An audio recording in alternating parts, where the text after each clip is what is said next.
కేంద్రం అండతో గతంలో లలిత్ మోడీ, విజయ్ మాల్యా, నీరవ్ మోడీలు వేల కోట్ల రూపాయలు మరి బ్యాంకులను ఎగ్గొట్టి పోయిన చూసాం సందర్భాలు చాలా ఉన్నాయి. మరి ఇప్పుడు 5,700 కోట్ల రూపాయలు కేంద్రం అండతో మరి తిక్కవరపు సుబ్బరామిరెడ్డి గారు బ్యాంకులను ఎగ్గొట్టే ప్రయత్నంలో ఉన్నారు. వారికి కేంద్ర అండదండలు, ఫైనాన్స్ మినిస్టర్ అండదండలు ఉన్నాయని తెలుస్తుంది కనుక అటువంటి కోటీశ్వర్ల ఆస్తులు అమ్మి బ్యాంకులకు కట్టాలి తప్ప బ్యాంకులు వన్ టైం సెటిల్మెంట్ చేయాల్సిన పరిస్థితి చాలా తప్పది. వాళ్ళు గతంలో ఎన్సీఎల్టీలో దివాలా తీసిందని 2022లో దివాలా తీసిన ఎన్టీసీఎల్లో పెట్టిరు. దాని తర్వాత సుబ్బరామిరెడ్డి గారు 4,200 కోట్లను కడతాను వన్ టైం సెటిల్మెంట్కి వెళ్ళడం జరిగింది.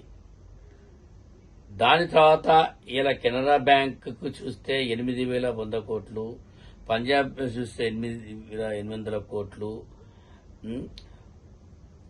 1,015 కోట్ల రూపాయలు ఐడిపిఐ బ్యాంక్కి, మరి బరోడా బ్యాంక్కి 1,382 కోట్లు, మళ్ళీ కెనరా బ్యాంక్కి 19,010 కోట్లు. అంటే టోటల్గా 5,800 కోట్లు ఈ బ్యాంకీలను లూటీ చేసే ప్రయత్నంలో సుబ్బరామిరెడ్డి గారు కేంద్రం అండతో.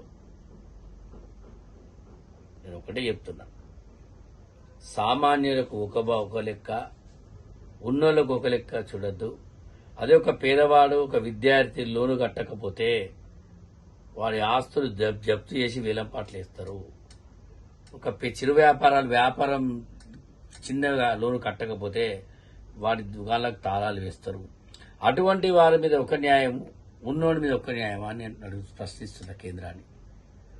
ఏదైతే మీ ఆలోచన ఉందో 5,700 కోట్ల రూపాయలు ఏదైతే లోన్లు తీసుకున్నాడో గాయత్రి ప్రాజెక్టు పేరు మీద సుబ్బరామిరెడ్డి గారు, ఆ డబ్బులను తక్షణమే వాళ్ళ ఆస్తులు అమ్మించి వేలంపాటలు పెట్టి ప్రభుత్వంకు, బ్యాంకులకు రికవర్ చేయాలి తప్ప మీరు వన్ టైం సెటిల్మెంట్ చేసి వారికి ఏదో 5,700 కోట్లు ఎగ్గొట్టే ప్రయత్నం చేయకండి. నేను మరొకసారి హెచ్చరిస్తున్నా. గతంలో చాలా మందిని కూడా ఇదే ప్రయత్నం చేశారు. లేని వాడికి చేయండి సాయం, బ్యాంకులు ఉంటే ఇటువంటి డబ్బును రికవర్ చేసి పేదవాడికి సాయం చేయండి తప్ప ఉన్నోళ్లకు మాత్రం ఒక లెక్క, లేనోళ్ళకి ఒక లెక్క చూడొద్దని తీవ్రంగా హెచ్చరిస్తున్నాను కేంద్రాన్ని.